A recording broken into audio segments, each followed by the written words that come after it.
जानिए इस वक्त की सबसे बड़ी सियासी खबर के साथ। देखिए, बिहार के मुख्यमंत्री नीतीश कुमार के राज्यसभा के सदस्य के तौर पर शपथ लेने के बाद बिहार में नई सरकार के गठन को लेकर हलचल और भी अधिक तेज हो गई है। नए सीएम चेहरे को लेकर मंथन लगातार बरकरार है और आज सीएम नीतीश के साथ जेडीयू के कई वरिष्ठ नेताओं की मुलाकात होनी है। इस दौरान नए मंत्रिमंडल गठन के समीकरण पर चर्चा की जा सकती है और 13 अप्रैल को कैबिनेट की आखिरी बैठक करने के बाद 14 अप्रैल को नीतीश कुमार मुख्यमंत्री पद से इस्तीफा देंगे। मतलब ये कि अगले 5 से 6 दिन तक बिहार में राजनीतिक हलचल काफी तेज रहेगी। 5-6 दिन में नई सरकार का गठन हो जाएगा और संभवतः 15 अप्रैल को बिहार को नया सीएम मिल जाएगा। बिहार में नई सरकार का गठन हो जाएगा और इसी बीच एक बड़ी खबर आ रही है। बिहार में नई सरकार की हलचल काफी तेज हो गई है।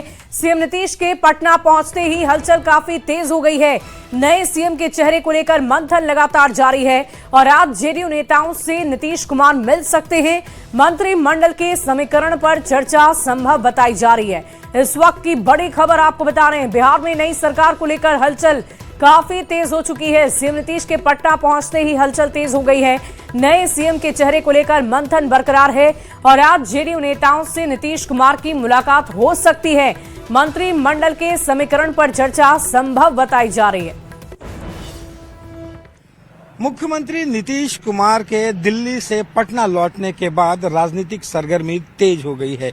एक तरफ जहां मुख्यमंत्री के नए चेहरे को लेकर बीजेपी जहां मंथन कर रही है, वहां आज जदयू में एक बड़ा मंथन होने की बात कही जा रही है और मुख्यमंत्री नीतीश कुमार के जो ये आवास है एक अन्य मार्ग, यहाँ पे जदयू के तमाम जो बड़े नेता हैं वो आज यहाँ पे जुटेंगे और सरकार के नए मंत्रिमंडल के गठन को लेकर के यहाँ पे चर्चाएं होंगी। आपको बता दें कि जो नई सरकार बन रही है, जो नया मंत्रिमंडल का जो गठन होना है, उस नए मंत्रिमंडल के गठन में नए चेहरे कौन होंगे, इसे लेकर के मंथन किया जाएगा और यहाँ पे तमाम जो बड़े नेता हैं वो यहाँ पे जुटेंगे और बताया जा रहा है कि जो यहाँ पे जो समीकरण है नए मंत्रिमंडल को लेकर, खास करके जदयू के कौन से चेहरे शामिल होंगे, इसे लेकर के जो सरगर्मी बताई जा रही है, उसमें जो पुराने और अनुभवी जो नेता हैं जदयू के, उन तमाम नेताओं को इसमें जगह दी जाएगी, लेकिन साथ साथ जो है वो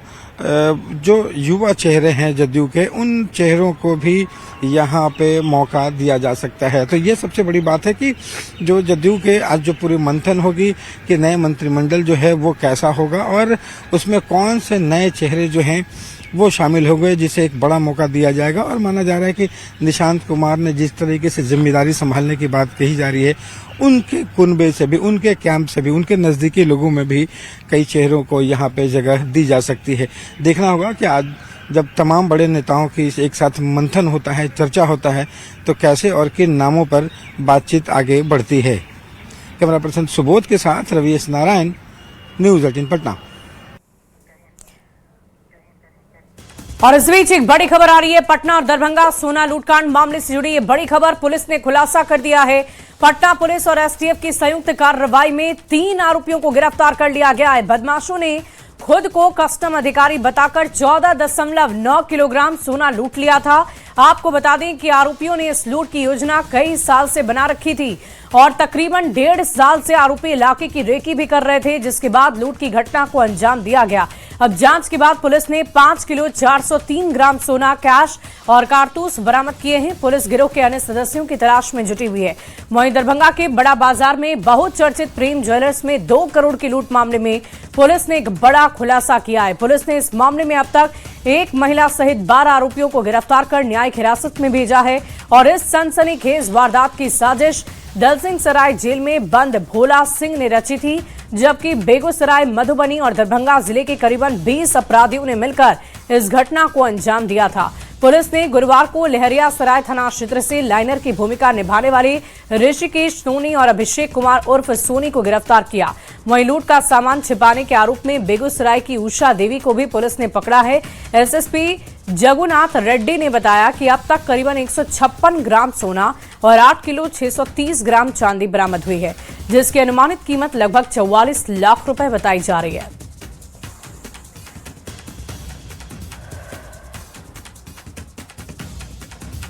तो 2 तस्वीरें आपकी टीवी स्क्रीन पर है। प्रेम ज्वेलर्स में 2 करोड़ की लूट की ये तस्वीरें हम आपको दिखा रहे हैं। दरभंगा लूटकांड में खुलासा हुआ है, पटना लूटकांड में भी खुलासा हुआ है और पटना में कस्टम अधिकारी बताकर सोने की लूटपाट की गई थी, जिसको लेकर पुलिस अब आगे की जांच पड़ताल कर रही है।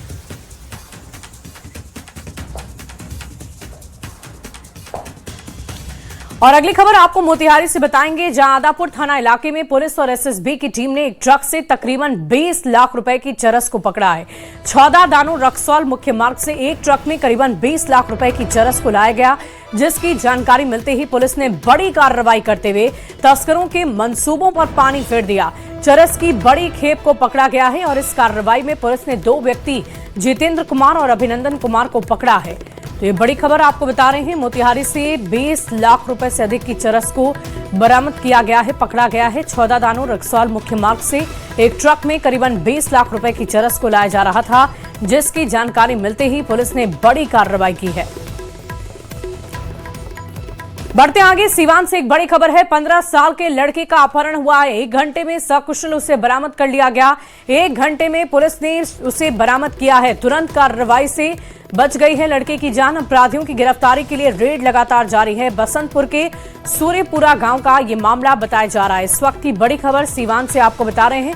15 साल के लड़के का अपहरण हुआ है। 1 घंटे में सकुशल उसे बरामद भी कर लिया गया है। जान भी बचाई जा चुकी है। बढ़ते आगे, खबर नवादा से है, जहां वारसलीगंज थाना क्षेत्र में पुलिस ने साइबर ठगी करने वाले गिरोह पर कार्रवाई की है। सूचना मिलने पर चैनपुर विजयनगर मुशहरी में छापेमारी की गई, जहां से एक आरोपी को गिरफ्तार कर लिया गया है और 2 नाबालिग को पकड़ा गया है। आरोपी के पास से 3 मोबाइल और कस्टमर डेटा मिला है। पूछताछ में यह खुलासा हुआ कि ये लोग लोन दिलाने का झांसा देकर लोगों से ठगी किया करते थे, साथ ही फेसबुक पर फर्जी विज्ञापन देकर भी लोगों को फंसाते थे। गिरफ्तार आरोपी को जेल भेज दिया गया है और फिलहाल जांच पड़ताल लगातार जारी है।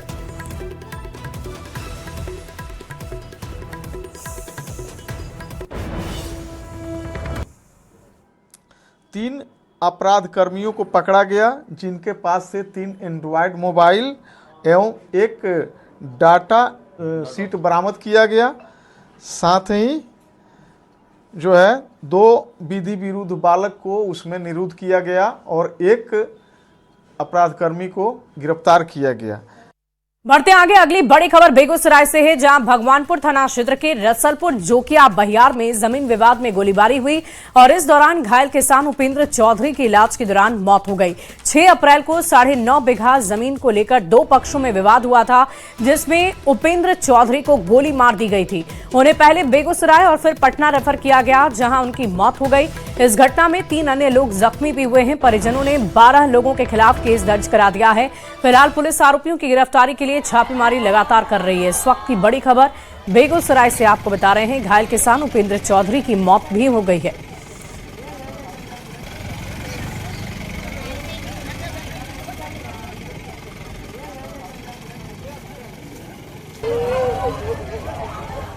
आज देखिए रहे हैं मेरे ससुर जी सुबह में भी डेट कर, जिनको गोली लगी क्या नाम था उनका? उनका उपेंद्र चौधरी नाम। इनको गोली मारने वाला कोई नहीं है, ये सोनू चौधरी, प्रेम शंकर चौधरी। और 2 लोग जो घायल थे उनका क्या स्थिति है? उनका भी गंभीर है, अभी ऑक्सीजन पर है। नहीं है विश्वास तो आप जाइए मनीष डॉक्टर यहाँ देख लीजिए। कल 2 का ऑपरेशन हुआ। बढ़ते आगे, अगली खबर नालंदा से, जहां घूसखोर बीईओ निलंबित कर दी गई है। चंडी प्रखंड की बीईओ पुष्पा कुमारी निलंबित हो गई हैं। शिक्षक के माध्यम से बीईओ घूस ले रही थी और निगरानी की टीम ने बीआरसी से शिक्षक को गिरफ्तार कर लिया था। वार्षिक वेतन वृद्धि के लिए 17,000 रुपए घूस लेते हुए गिरफ्तार हुई हैं। आरोपी शिक्षक ने बीईओ का नाम लिया था और थरथरी प्रखंड के प्रभार में भी आरोपी बीईओ थी। घूसकांड के बाद कार्यालय से फरार हो गई। शिक्षा विभाग ने प्रपत्र का गठन किया और उसके बाद उन्हें निलंबित कर दिया गया है। शिक्षकों के माध्यम से अधिकारियों के घूस मांगे जाने की अक्सर शिकायत मिलती है और इसे शिकायत पर संज्ञान लिया गया और ये एक्शन लिया गया है। नालंदा की घूसखोर बीईओ को निलंबित कर दिया गया है। और इसी बीच पंचायत चुनाव से जुड़ी एक बहुत बड़ी खबर आ रही है पटना से, जहां बिहार में पंचायत चुनाव 2026 की तैयारी तेज कर दी गई है। राज्य निर्वाचन आयोग ने प्रपत्र 1 जारी करने के आदेश जारी कर दिए हैं। साल 2011 की जनगणना के आधार पर प्रपत्र तैयार होगा और डिजिटल माध्यम से इस प्रपत्र को तैयार किया जाएगा। नगर निकाय गठन से बदले क्षेत्रों का पुनः निरीक्षण किया जाएगा। सभी पंचायत पदों के लिए आरक्षण निर्धारण होगा। जिला परिषद से लेकर ग्राम पंचायत तक लागू होगा नियम। 13 अप्रैल से अधिकारियों का प्रशिक्षण शुरू किया जाएगा। 27 अप्रैल 2026 को प्रपत्र 1 का प्रारूप प्रकाशन और 27 अप्रैल से 11 मई तक आपत्ति दर्ज करने का समय दिया जाएगा। वहीं 14 मई तक आपत्तियों का निष्पादन होगा। 18 मई से 22 मई तक अपील का निपटारा किया जाएगा। वहीं 25 मई को प्रपत्र 1 का अंतिम प्रकाशन किया जाएगा। 29 मई को जिला गजट में प्रकाशित आंकड़े होंगे। तो ये बड़ी खबर पंचायत चुनाव से जुड़ी हुई। आपको बता दें कि इस बार पंचायत चुनाव में बहुत सारी तब्दीली देखने को मिलेगी। सबसे पहले तो ईवीएम के माध्यम से चुनाव कराए जाने हैं, जिसको लेकर तैयारियां पूरी की जा चुकी है चुनाव आयोग की तरफ से, और ऐसे में अब ये नई जानकारी सामने आ रही है। और पटना से एक और बड़ी खबर आ रही है। निलंबित डीएसपी गौतम कुमार से ईओयू की टीम ने पूछताछ की है। करीब 4 घंटे तक ईओयू की टीम ने पूछताछ की है। सीमांचल के अलावा हाल ही में पश्चिम बंगाल के सिलीगुड़ी से भव्य मकान को लेकर भी पूछताछ की गई। गौतम पूरी पूछताछ के दौरान सवालों का जवाब देने में लगातार आनाकानी करते रहे। सीमांचल में कैंप कर रही ईओयू की टीम ने पिछले 4 दिन में कई इनपुट मुख्यालय के अधिकारियों को दिए हैं। गौतम के अचल संपत्तियों का सत्यापन करने के साथ सीमांचल के सफेदपोश लोगों से उनकी नजदीकी के बारे में भी बात की गई है, और ये सारी बातें खुलकर अब सामने आ चुकी है। गौतम ने अपने ऊपर लगे कई आरोपों को सिरे से खारिज भी कर दिया है, लेकिन फिलहाल जांच लगातार जारी है। अगली खबर गयाजी से है, जहां भ्रष्टाचार के खिलाफ बड़ी कार्रवाई हुई है। सीबीआई की टीम ने भारतीय स्टेट बैंक के लोन फील्ड ऑफिसर को रंगे हाथ रिश्वत लेते गिरफ्तार किया है। गिरफ्तार अधिकारी की पहचान रवि रंजन कुमार के रूप में हुई है। आपको बता दें कि नीमचक बधानी प्रखंड के छतनी गांव निवासी निरंजन कुमार ने 10 लाख रुपए के लोन के लिए आवेदन दिया था। आरोप है कि लोन पास करने के एवज में फील्ड अफसर से 95,000 की रिश्वत मांगी गई थी। इस मांग से परेशान होकर निरंजन ने विजिलेंस विभाग से शिकायत की, जिसके बाद टीम ने जाल बिछाकर रवि रंजन कुमार को घूस लेते धर दबोचा है। वहीं बगहा में पुलिस ने ट्रेन के जरिए उत्तर प्रदेश से बिहार में हो रही शराब तस्करी का खुलासा किया है। पुलिस और एसटीएफ की टीम ने संयुक्त छापेमारी में शराब की एक बड़ी खेप को जब्त किया है। पुलिस को सूचना मिली थी कि ट्रेन से उत्तर प्रदेश से बिहार में शराब की खेप लाई जा रही है। पुलिस ने शहर के आर्य नगर इलाके में तस्करी के लिए इस्तेमाल हो रहे ई रिक्शा को जब्त किया। छापेमारी के दौरान 2 बड़े सूटकेस और एक बैग से 92 बोतल विदेशी शराब की बरामदगी हुई है, जिसकी बाजार में लाखों में कीमत बताई जा रही है। पुलिस ने एक युवक को गिरफ्तार कर लिया है।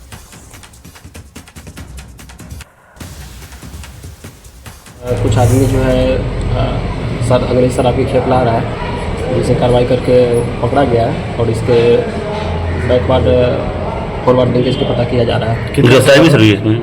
गिरफ्तारी हुई है? गिरफ्तारी हुई है। शराब कितना है सर? 69 लीटर। बढ़ते आगे देखिए, मोतिहारी शराब कांड के बाद पुलिस लगातार सर्च ऑपरेशन चला रही है। मोतिहारी में 12 थानों में लगभग 10,500 लीटर देसी शराब को जब्त किया गया है। सर्च अभियान में पुलिस ने 5 शराब कारोबारियों को गिरफ्तार किया है, वहीं 25 शराब भट्ठी को ध्वस्त किया है। इसी बीच पुलिस ने शराब पीने के जुर्म में कई शराबियों को गिरफ्तार कर जेल भी भेजा है। बढ़ते आगे, बक्सर का एक युवक अमन तिवारी अपने देश के प्रधानमंत्री की हत्या का सौदा करने चला था। अमेरिका की खुफिया एजेंसी CIA को ईमेल कर संपर्क किया गया। पैसे के बदले पीएम मोदी पर जानलेवा हमले की साजिश रचने का प्रस्ताव दिया और इस काम को अंजाम देने के लिए सिर्फ 22 दिन का समय मांगा। पुलिस ने तुरंत एक्शन लिया और उसे गिरफ्तार कर लिया। क्या है ये पूरी खबर, इस रिपोर्ट के जरिए देखिए। नापाक इरादा, साजिश का जाल, 22 दिन का सवाल, सुरक्षा बनी ढाल।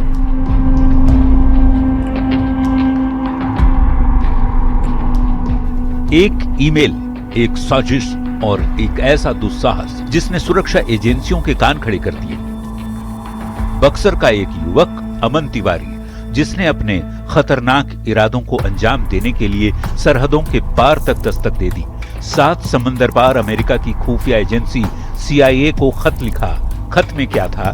देश के प्रधान सेवक पर हमले की एक खौफनाक योजना और उसे पूरा करने के लिए 22 दिनों का वक्त। एक ऐसी अनहोनी जिसे सुनकर ही रूह कांप जाए। दरअसल अमन ने अमेरिका की खुफिया एजेंसी CIA को ईमेल भेजा। ईमेल में पीएम नरेंद्र मोदी पर हमले की योजना का जिक्र किया। अमन ने साजिश को अंजाम देने का दावा किया। साजिश को पूरा करने के लिए 22 दिनों का समय मांगा। यही नहीं, ज्यादा पैसे कमाने के लालच में उसने ये साजिश रची। लेकिन शायद वो ये भूल गया कि जिस देश के प्रधानमंत्री की बात वो कर रहा है, उनकी सुरक्षा सिर्फ एक सिस्टम नहीं बल्कि एक अटूट कवच है। हर खतरे को भांप लेने वाली एजेंसियां, हर साजिश को नाकाम कर देने वाली चौकसी और हर कदम पर सतर्क निगाहें। 140 करोड़ भारतीयों की दुआएं। पीएम मोदी की सुरक्षा महज एक प्रोटोकॉल नहीं, भारत की आन बान और शान की मिसाल है। ये वो अभेद्य दीवार है जिसे भेदना तो दूर, छूने की कोशिश करने वाले भी सलाखों के पीछे नजर आते हैं। आपको ये बताया है कि जैसे ये एक व्यक्ति है, ये पहले भी इन्होंने इस तरह का जो है थ्रेट जो है कोलकाता एयरपोर्ट के संबंध में जो है दिया था। तब भी जो कोलकाता पुलिस ने इनको गिरफ्तार किया था। इसमें भी इस बार भी इन्होंने जो है बेसिकली लैपटॉप इनके पास जो है सीज़ भी किया गया है और अन्य और भी उपकरण जो है सीज़ किए गए हैं। इनका इस्तेमाल करते हुए इन्होंने ये जो है ये थ्रेट जो है क्रिएट किया और वहाँ पर भेजा। और इसमें इन लोगों के साथ में जो भी अन्य लोग भी हैं उस पर हम लोग और वर्क कर रहे हैं। यही वजह है कि नापाक इरादे सिर्फ इरादे ही रह जाते हैं और देश का नेतृत्व हर हाल में सुरक्षित रहता है। जांच एजेंसियां अब इस साजिश की हर परत उधेड़ रही है। मोबाइल जब्त हो चुके हैं, कड़ियां जोड़ी जा रही हैं। लेकिन इस घटना ने एक बार फिर साबित कर दिया कि भारत के प्रधानमंत्री की सुरक्षा में सेंध लगाना मुश्किल ही नहीं, नामुमकिन है। बक्सर के रसेन गांव के रहने वाले हैं अमन तिवारी। स्थानीय स्कूल कॉलेज से पढ़ाई की है। एक साधारण परिवार से ताल्लुक रखता है। तकनीक और इंटरनेट की गहरी समझ है। 2022 में कोलकाता एयरपोर्ट को उड़ाने की भी इसने धमकी दी थी। वो 22 साल का युवक 22 दिन मांग रहा था तबाही के लिए, पर उसे ये पता नहीं था कि इस देश की मिट्टी का एक एक जर्रा अपने नेता की हिफाजत के लिए जाग रहा है। साजिशें रची जाएंगी, मिटा दी जाएंगी, पर भारत का नेतृत्व सुरक्षित था, सुरक्षित है और सुरक्षित रहेगा। न्यूज़ 18 के लिए बक्सर से पुष्पराज पांडे की रिपोर्ट। और इस बीच एक बड़ी खबर आपको राजधानी पटना से बता दें, सीएम आवास पर हलचल काफी तेज हो गई है। संजय झा सीएम से मुलाकात करने पहुंचे हैं।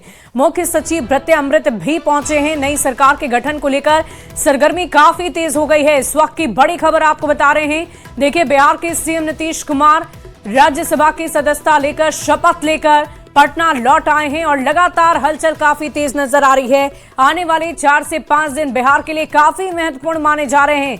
बिहार में कौन होगा मुख्यमंत्री का चेहरा, सीएम की कुर्सी पर कौन बैठेगा, इसको लेकर लगातार मंथन बरकरार है। और इसी बीच इस पूरी खबर की अधिक जानकारी के साथ पटना से न्यूज़ 18 संवाददाता आनंद अमृतराज हमारे साथ हैं। आनंद, क्या जानकारी है? हलचल तेज हो गई है, संजय झा पहुंचे हैं, प्रत्यय अमृत भी पहुंचे हैं सीएम आवास पर। क्या मुलाकात में बात हो सकती है? देखिए, निश्चित तौर पे कल नीतीश कुमार जब दिल्ली में राज्यसभा के सदस्य ग्रहण कर लिए और उसके बाद कल देर शाम पटना पहुंचे, उसके बाद आज जो जेडीयू के शीर्ष नेता हैं वो पहुंच रहे हैं और उनसे मुलाकात कर। अब जाहिर सी बात है कि नई सरकार का गठन होना है। नई सरकार में क्या कुछ प्राथमिकता जेडीयू की होगी, जेडीयू को नई सरकार में क्या कुछ है, तमाम बातों पर चर्चा होगी। और जाहिर तौर पर संजय झा जेडीयू के राष्ट्रीय कार्यकारी अध्यक्ष भी हैं, उनकी मुलाकात नीतीश कुमार से हो रही है और सुबह विजय चौधरी भी मुलाकात करके लौटे हैं। तो जाहिर तौर पे अब कुछ देर आज दिन भर चहल पहल इसी बात को लेकर रहेगी कि आने वाले सरकार में क्या फॉर्मेशन कब होगा, कैबिनेट की बैठक होना है तो कैबिनेट की बैठक में क्या कुछ एजेंडा रहेगा। ये तमाम बातें बहुत जल्द इसकी भी तस्वीर साफ होगी। लेकिन फिलहाल एक अन्य मार्ग में आज दिन भर नेताओं का आने का सिलसिला जारी रहेगा। आनंद, कैबिनेट की बैठक को लेकर कोई अपडेट आपके पास कब हो सकती है? क्या समय निर्धारित किया गया है? देखिए, अब तक जो टेंटेटिव जानकारी मिल रही है कि चूंकि कल रविवार हो जाएगा तो रविवार को अमूमन कैबिनेट की बैठक नहीं होती, मंडे 13 तारीख होता है, तो 13 तारीख को कैबिनेट की बैठक हो सकती है और संभवतः वो आखिरी कैबिनेट की बैठक होगी। बिहार के 10 सहमति विजय चौधरी भी अभी पहुंचे हैं और लगातार संजय झा हो या फिर विजय चौधरी हो, जो बड़े नेता हैं जेडीयू के, जो कोर टीम माने जाते हैं नीतीश कुमार के, वो लोग यहाँ पर आनंद, जेडीयू के कोर टीम के नेता तो मिल रहे हैं, लेकिन मुख्य सचिव प्रत्यय अमृत भी वहां पहुंचे। उनका क्या खास मकसद हो सकता है? क्या कैबिनेट की बैठक को लेकर क्या कोई तैयारी की जा रही होगी? बिल्कुल, देखिए एक रीजन ये भी हो सकता है, कैबिनेट की बैठक को लेकर भी ये चर्चा हो सकती है। और सबसे बड़ी बात है कि नीतीश कुमार अभी भी बिहार के मुख्यमंत्री है, तो जाहिर तौर पर उस नाते मुख्य सचिव का यहाँ पहुंचना कोई बहुत हैरान करने वाली बात नहीं है। लेकिन जैसा कि आपने बिल्कुल सही कहा कि कैबिनेट की बैठक संभावित है, तो कैबिनेट की बैठक को लेकर भी बात हो सकती है। तो जाहिर तौर पर नीतीश कुमार की आखिरी कैबिनेट होगी, इस वजह से इस पर भी खास ध्यान लगा रहेगा कि नीतीश कुमार अपने आखिरी कैबिनेट के बैठक। वाकई आनंद, आने वाले 3 से 4 दिन बिहार के लोगों के लिए, बिहार की राजनीति के लिए, बिहार की सियासत के लिए बेहद महत्वपूर्ण होने वाले हैं। कैबिनेट की बैठक से लेकर नई सरकार के गठन तक सबकी निगाहें बिहार की सियासत पर टिकी होगी। बढ़ते आगे, अगली खबर समस्तीपुर से है, जहां ताजपुर NH 28 पर बड़ा सड़क हादसा हो गया है। ताजपुर NH 28 से लौट रही बारात का तेज रफ्तार से चल रहे वाहन के नियंत्रण खोने से डिवाइडर से टकराकर दुर्घटना हो गई। इस हादसे में वाहन चालक समेत 6 लोग जख्मी हुए हैं, जिनमें महिला और बच्चे शामिल हैं। वाहन चालक समेत 2 महिला और 1 बच्चे की स्थिति काफी गंभीर बनी हुई है, जिन्हें समस्तीपुर सदर अस्पताल में भर्ती किया गया है।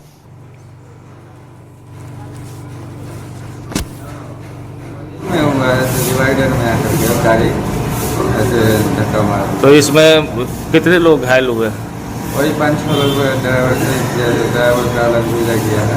अच्छा, कहाँ से आप लोग आ रहे हैं? हम लोग तो आ रहे हैं चक्रेदर से। कहाँ गए थे? हाँ, बाराती? हाँ, बाराती से सब वापस लौट रहे थे। और देखिए, मोकामा विधायक अनंत सिंह अपने घोड़े को लेकर अक्सर चर्चा में बने रहते हैं। अनंत सिंह आज पटना के जेपी सेतु के पास अपने छोटे बेटे को घुड़सवारी सिखाते नजर आए। इस दौरान अनंत सिंह लग्जरी गाड़ी में बैठकर घोड़े को दौड़ाते नजर आए। ये तस्वीरें आप देखिए, मोकामा विधायक अनंत सिंह की ये तस्वीर, जहां अपने घोड़े को लेकर वो काफी सजग रहते हैं, काफी शौकीन हैं वो घोड़ों को लेकर, और कई नस्ल के घोड़े उनके पास हैं। अनंत सिंह आज पटना के जेपी सेतु के पास कैसे अपने छोटे बेटे को घुड़सवारी का हुनर सिखा रहे हैं, उसकी तस्वीरें हम आपको दिखा रहे हैं।